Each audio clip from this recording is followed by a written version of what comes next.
Welcome to Wrestling with Heart, a podcast looking at pro wrestlers giving back to their community.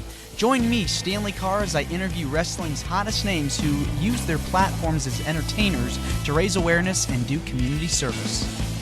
Hello, and welcome to another edition of Wrestling with Heart. This is the show where we talk with professional wrestlers about their lives in and out of the ring, as well as their lives outside of the ring, whether that's volunteering, doing charity work, any type of community service, paying it forward, inspirational messages. We're always here to provide some positivity here on the show. And I've got a very special guest with me today. He is a veteran of the wrestling business. He's been involved since 2010. He's the first ever inter-county champion of Rocket Pro Wrestling, one of the longest reigning U.S. champions, United States champions in New Breed Wrestling history. Also the third annual Dusty Cameron Memorial Battle Royal Champions for Wrestling for a Cure. And this guy's got a message he wants to spread to everybody that's listening to the podcast today. Please welcome to the show, Mr. Tyler Bodine. Welcome, Tyler. Oh, Bodine, but that's okay. Bodine. Okay. Thank you for correcting me. It's all good, man. You're not the first person. Don't worry, it's fine, bud. Okay, cool. All right, Tyler. So let's get into this. Sure. First of all, thank you for coming on. And why don't we start talking about your childhood and upbringing? Where did you grow up? Absolutely. So I actually grew up in a small town in Illinois. I since moved to Texas, kind of took up shop down here in Laredo, which is only 10 minutes from Mexico border, to be honest with you. But I grew up in Illinois. I travel back to Illinois quite a bit. But I grew up watching wrestling, idolizing guys like Stan Hansen, Hulk Hogan, Bruiser Brody.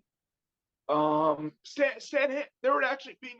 wouldn't be a Tyler Bodine without Stan Hansen. Oh, of course, Texas guy. Yeah. So also, I want to apologize.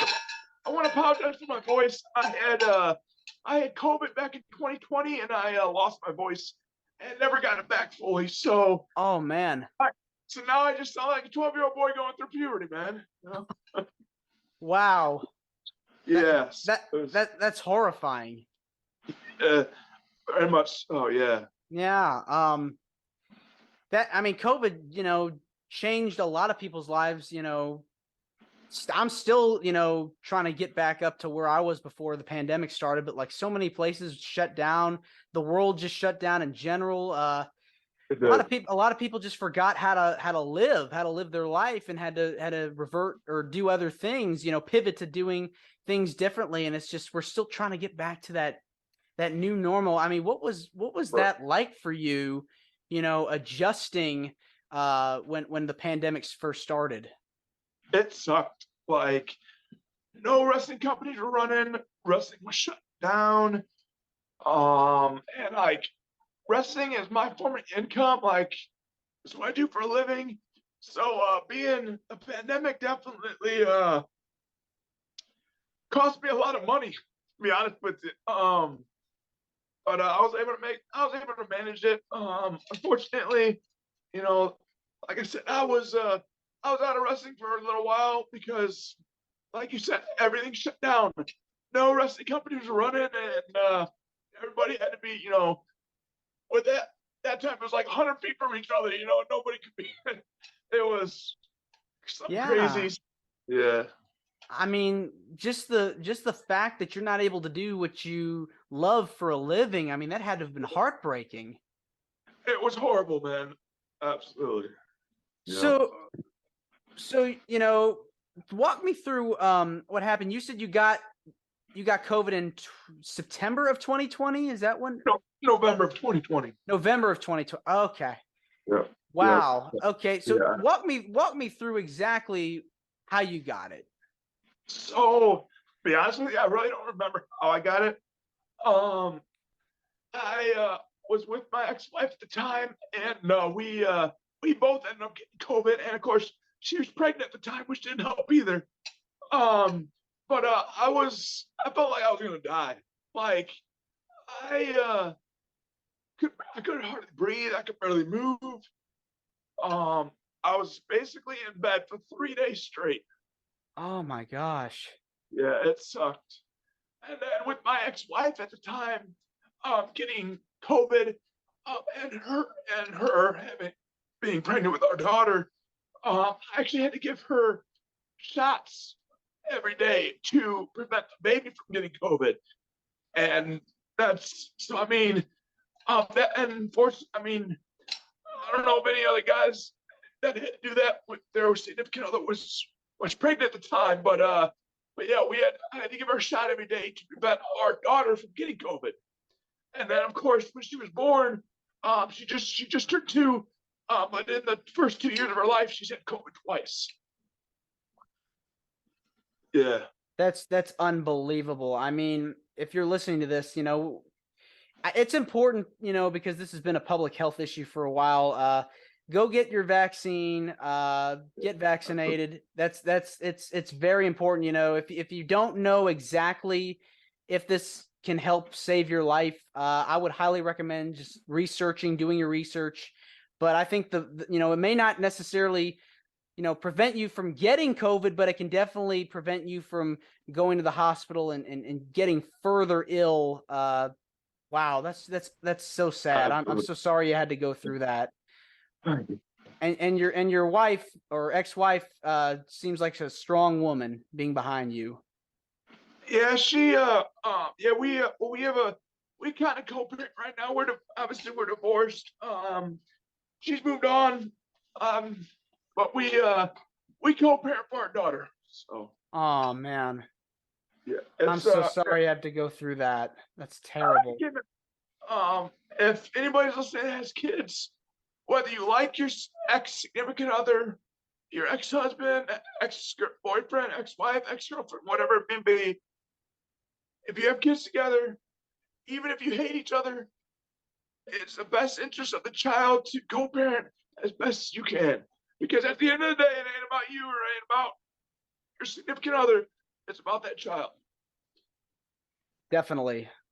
Well, let's talk a little bit. We're going to get into some more serious stuff later on in the program. But let's talk about how you got into wrestling. You had mentioned you were growing up watching guys like Stan Hansen and Hulk Hogan growing up. Was there a moment where you said, "This is what I want to do for a living"? Absolutely. Like I remember sitting on the couch with my grandpa watching old school wrestling, and I'm like, you know what? I bet you I can do that. And I'm like, it became like my drug. It's like something that I watched it religiously every chance I got. And when a school opened up by me, actually I was Mustafa Ali, excuse me, who currently is with the WWE, trained me, and he had opened up a school that was only like a half hour from where I lived at the time. And I'm like, you know what? This is my opportunity. Signed up, and I trained with him for 6 months. And it was hard. It was rough. It wasn't easy. Sure. And then later on in my career, I also trained with Tracy Smothers, the Wild Eyed Southern Boy, an ECW original, and he taught me a lot as well. And like I said, I've been going strong since November of 2010. Wow. I mean, yeah, that's a long career. I mean, 13 plus years. So yeah, you had mentioned it wasn't easy. A lot of people have said that when you go to a wrestling school, they teach you a bunch of drills. What were some of the drills they put you through? Definitely. One of them was up downs, basically like you stand straight up, go to crouching position, you pump your legs back in a push-up position, do a push-up, crunch back in to the crunch position, and then jump up in the air. And we had to do that over and over and over again. We would run around the ring for cardio, not in the ring, but outside the ring. We'd run ropes.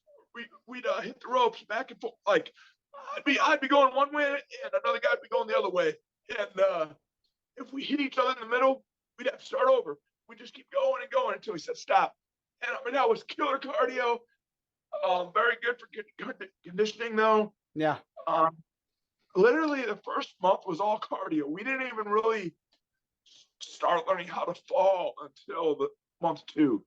Jeez. I mean, the first month was just strict cardio, cardio, cardio. But I mean, you look at a guy like Mustafa Ali. I mean, that guy is all about cardio. I mean, Yeah. that guy's a cardio machine. He is. I mean, he moves fast at the speed of lightning. I mean, if you watched his matches, he was on NXT the other night. Yeah. And he's been on Monday Night Raw as well. So, Yep. what a talent. I mean, you talk about somebody that I feel like, he's kind of crossed over. He was on 205 Live doing the cruiserweight stuff, and he's kind of, hung around like the U.S. title division. So, yeah. He definitely deserves a push.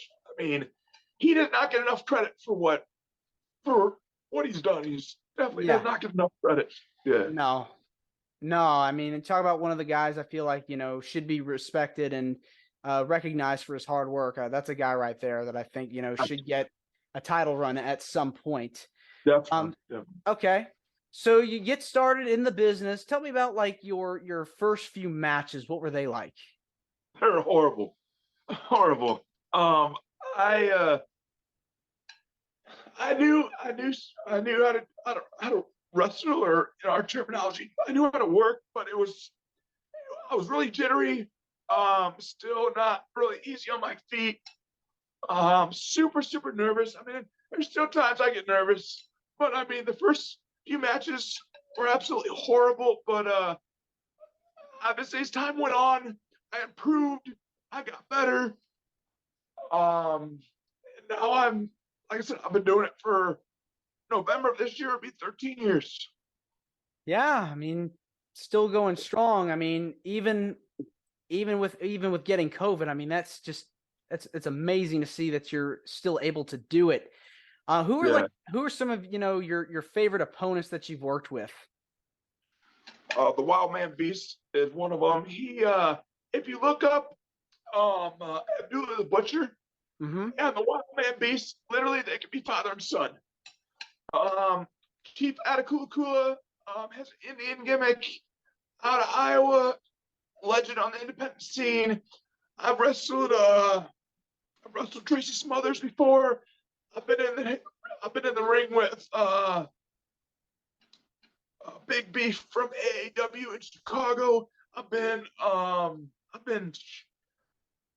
I've wrestled. I probably forgot more people that I have been in the ring with than I can remember. Yeah. Sure. Where did you come up with the nickname the American Outlaw? It's really awesome. One of my best friends, who was actually training with Mustafa Ali with me, has his own business called the American Outlaw Derby Products. He sells stuff for demolition derbies and people, and that's just makes his living. And I asked him, I'm like, hey, can I use the American Outlaw name because he has it trademarked? I'm like, hey, can I use that name for my gimmick? And he gave me permission. There's only two people that are allowed to use that name. Him for his business, and me. So I feel pretty privileged that he allowed me to use that for my gimmick. Yeah, it's a pretty badass nickname right there. Yeah. So where are some of the places you've wrestled? You grew up in Texas. Where are some of the places you've wrestled? Have you wrestled just in the country? You've been around the world? Yeah. So far just in the country. I don't have a passport at the moment, so that's why I haven't been able to get out of the country. Finances and wise, I haven't been able to get a passport. Hopefully someday I will. I'd love to go to Japan, Mexico, Canada, England. But as far as the states, I've wrestled in Wyoming, Nebraska, South Dakota, Wisconsin, Michigan, Illinois, Indiana, North Carolina, Alabama, Tennessee, Minnesota, And yeah, I think that's all. Wow, I might have missed a few or two. wow. I mean, seems like you've been all over the country. I mean, all over the U.S. That's so impressive. Yeah. Yeah. All right. Uh, So what can you tell me about like advice you were given, getting started in wrestling? so one thing that Mustafa Ali told me that I'll never forget, and I tell rookies this now when they're coming in, I'm like, he told me eyes and ears open and mouth shut, meaning pay attention, listen to your trainer, and do not speak unless spoken to, or you're asked a question. And I have lived by that. And now I tell a lot of rookies that are coming in the exact same thing. Yeah. Listen to your trainer. Pay attention to your trainer. Don't speak unless they ask you a question. Yeah, I mean it's definitely good to have, discipline that kind of teaches you to be tough, be strong. Because you're basically like in the army.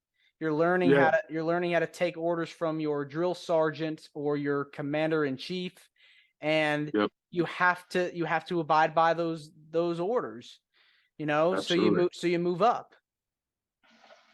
Yep, most definitely. Yep. Yeah. So you're wrestling, you're doing all this stuff. You have a story I know you had mentioned to me. Um, why don't you tell me a little bit about it? Because Sure. it's very sad, but also a little inspirational, to those people that maybe going through some things. Sure. I appreciate that, man. Yeah, so I'm a two-time suicide survivor.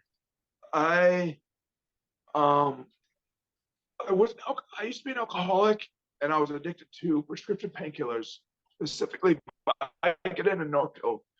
I would I was in a almost 8 year relationship, not with my ex-wife, but previously, with a woman for almost 8 years. And there was a lot of uh turmoil, so to speak. And I became an alcoholic. I would drink to basically take away my pain temporarily. I was, I got injured wrestling, and the doctor prescribed me pain meds, Vicodin and Norcos, and I became addicted to them. It's to the point where I was faking an injury to go to the doctor for he would prescribe me more just so I could have them on hand because I was so dependent on on the Vicodin. And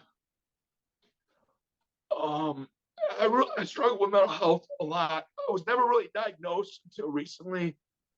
I knew of so growing up. I was pretty much raised by my grandparents, and they really didn't believe in like depression, anxiety, bipolar, PTSD, none of that stuff. Um, so I really did, and that affected me in high school because I started cutting in high school. I constantly felt suicidal in high school, but I could never talk about it because I was never allowed to. That didn't exist. Yeah. Oh, you just hormonal. You're in high school. Don't But now I'm an advocate because mental health is a very real thing. Mental health affects men and women alike and children. Um, and once I got out of high school, I went to college, met this girl. Things were good for a while, but then I moved in with her, and we uh, we lived with her mom and dad for 5 years, and it was pretty. From the moment I moved in with her mom and dad, it was rocky from the start. Um, and then eventually, in 2017, we bought our own place, and I continued to drink, continued to take the pills. I was part of my language, but I was an asshole. I was, I was, the, the alcohol and the pills consumed me, and it was overtaking my life. Um, Literally every night when I got home from work, I would drink a 6-pack and pop 2 Vicodin just to pass out and go to sleep because of the mental pain, mental health, and the mental pain that I was feeling. I was having voices in my head telling me to hurt myself, to do this and that. And 2018, I'll never forget that May 22nd of 2018 was my first suicide attempt. I came home and my girl that I was with at the time had left. Took everything from my house, pretty much everything out of my house, and left. I found out that she was sleeping with one of my best friends. They're still together to this day. But that night, I didn't tell anybody what I was doing, and I took half a bottle of prescription painkillers and drank about a 12-pack until I passed out. And I felt like crap the next day, but I was so pissed off that I woke up and I'm like, I just want my pain to end. You know, I'm already dealing with the pain of mental illness, depression, anxiety, and now the girl who I was engaged and married to left me. And now I look back, and if anybody's listening, if you have caught your significant other cheating on you or found out, or you're dealing with a breakup, life does suck and it hurts. I know it does, but I promise you, I'm living proof that life gets better. You know, and then about a month later, my now ex-girlfriend or ex-fiance contacted me through Snapchat and agreed to meet. And I thought going in that, you know, hey, she had some time to think, you know, we'll reconcile. I couldn't have been more farther from the truth. We sat down at a park and she proceeded to tell me she had not loved me for the last 2 months. Here it is, a girl that I'm supposed to be marrying, been together since 2010, it's now 2018, and she drops this bombshell on me. And I'll never forget, she told me, Tyler, don't do something stupid. Well, I'm a stubborn ass, and I don't take no for it. And so I went home, went to the gas station, got a 24-pack, a case. Went home, I had a full bottle of Vicodin. And I took the entire bottle of Vicodin and drank about half the case of beer until the police showed up, an ambulance. Because I told my ex-girlfriend at the time what I was doing, and she contacted the police, an ambulance. I don't really remember a lot because I was very high and under the influence of alcohol. But what I've been told, I tried fighting the police, saying, you know, I was using some belligerent words that I wasn't going to go. Well, they eventually got me into the ambulance, and I was taken to the hospital. And the next thing I know, I was in the hospital bed getting my stomach pumped. I ended up going to the psychiatric hospital for about a week, or it might have been like 72 hours. And I was able to get on some psychotropic medication. And when I got out, when I was in the hospital, I'll never forget my uncle, my mom's brother walked in, and he looked at me, he's like, Tyler, what is one thing that means more to you than anything in this world besides that? And he used a derogatory term for my ex. And I'm like, professional wrestling. And he looked at me, he's like, well, that's what you need to focus on. You need to focus on professional wrestling. You need to use that as your drug. And since June of 2018, I have been completely clean from prescription medication. I do still drink on occasion, but it's not like I used to. Um, Now I occasionally drink, and then I ended up moving away, continued to wrestle, and met my ex-wife. Who we ended up, she ended up getting pregnant, and we have a beautiful baby girl. And I look back now, and I thank God. I thank God every day for not taking me when I had my suicide test, because I love being a dad. Being a father is the greatest feeling in the world. And had I successfully committed suicide that day, I would not be able to be a father for my little girl. Now, granted, her mom and I didn't work out, and when we were going through the divorce proceedings, I did fall off, and I was ready to drive my truck off a bridge and end my life again. I was struggling financially. I felt like I was a shitty father. I felt like my daughter deserved a better father.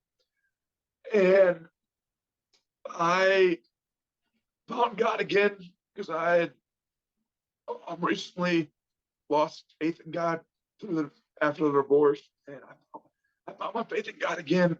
I reached out to some friends, and I went back into the psychiatric hospital for about a week to get my meds adjusted and get better help, and get into some counseling, and it helped me tremendously. And I had mentioned before, the Wild Man Beast. That man actually met me at the hospital, and stayed with me until I was checked in. And I mean that right there is the epitome of a brotherhood. And I met the Wild Man Beast through wrestling. 95% of my friends I met through wrestling. Wrestling and brotherhood. Wrestling, I love professional wrestling. I have met some of the greatest people in the world through professional wrestling. Professional wrestling saved my life. And I'm living proof. Life sucks. Life does get hard. Some days you just want to end it. Some days you're just like, God, take me away. And I know about Bible thumper by any means. Everybody has the right to believe what they believe. But I promise you, life's going to get better. Don't give up on yourself. Reach out. When I'm not wrestling, I work in behavioral health. I work in mental health. And it's my way of giving back to people, because I got the people that helped me save my life. And now that's my way of giving back and saying thank you. And I help people every day. And I love what I do. It's very rewarding. I have people that come into my office that are drug addicts, that are suicidal, homicidal even, and I refer them to services to better themselves and help them. And they're doing much better. And I feel good to be able to give back. And like I said, life sucks. Life gets hard. But I'm living proof that you're meant to. If you're watching this, I'm glad you're here. You don't know me, and I may not know you, but I'm glad you're here. I'm glad you're watching. I'm glad you're still going strong. Don't let the devil get you down, and don't let these burdens weigh you down, because you're better than that. Yeah. Wow. What a near tragic but uplifting story. You've been through so much in your life, and the fact that you're able to turn it around and make it better for yourself, that's just, it makes for just a positive outcome. And I'm so grateful that you're able to still be around, be alive, and be able to help others that are going through something. Absolutely. I'm not one to judge by any means. I get a lot of people in my office, and I'm like, whatever you tell me is safe with me. And I I've had some of the greatest counselors in the world, and through them, I'm able to help other people now. And I love, and like I said, I wish I could do more public speaking gigs like this. I haven't really, that haven't hasn't really caught steam. Because I love to share my story, and I want to be an inspiration to other people. I want to help as many people as I can. Even if I help one person, that's one more person that doesn't have to go through the struggles that I went through Yeah. growing up. And some people are growing up right now or dealing with situations that I did growing up where you weren't supposed to talk about mental health. You weren't supposed to talk about depression or anxiety. It wasn't a thing. But I'm here to tell you that mental health is very rare, Yeah. very real. Mental health is just as, if not more important than physical health. Because without good mental health, you're not going to be physical healthy. That's true. And honestly, without good physical health, you may not be good mental health. But unfortunately, some people, due to injuries or life circumstances, aren't physically healthy. But if they can get into the right people, talk to the right people, have a good mental health, good good have mental outlook on life, they can live a good, healthy life. And that's what I try to tell people. Like mental health is so darn important for everybody. And it breaks my heart to see. I have some people coming. I have kids 5 years old that come into my office because they feel suicide. That breaks my heart as a father. As it, I, I'm not much of a crier, but I cried the first time the other day when a little girl, 6 years old, left my office because of the stuff that she told me and that she was going through. It breaks my heart, man. And now Yeah. if I can just be an inspiration to men and women and children alike, and just help to give back, even through wrestling, I know I've done my job. Yeah, definitely. Um, you know, Tyler, this has been wonderful getting a chance to speak with you. Where can people find you on social media? So I'm on TikTok, I'm on I'm on Twitter, I'm on Instagram, Facebook, the American Outlaw Tyler Bodine. I'm on Snapchat, Tyler Bodine. One thing I love so much about professional wrestling and the wrestling business is, yeah, you have your cliques, you have your egos and whatnot, but the people that really matter are the people that I consider my brothers and sisters. And I try to be around those people. And the promotions that I work for, that's how it is. It's a brotherhood. It's a brother sisterhood. It's about family, and we go to bat for each other.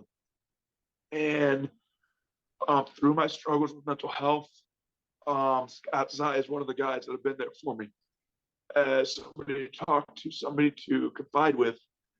Um, I've had other brothers. Wild Man Beast, he's like the father. He's like a father to me because he's an older guy, so he's like a father to me. Was there for me. Um, so professional wrestling has really saved my life. And the people that I've met through wrestling, the good people, not the piece of crap people, but the good people, have really had an impact on my life. And outside of wrestling, the greatest thing that ever happened to me is becoming a father. My daughter is my world, and I I love her to death, and I'm glad that I'm still here today to be a father for her. Think she might And want to? You think she might want to follow in her father's footsteps and be a wrestler? I don't know, man.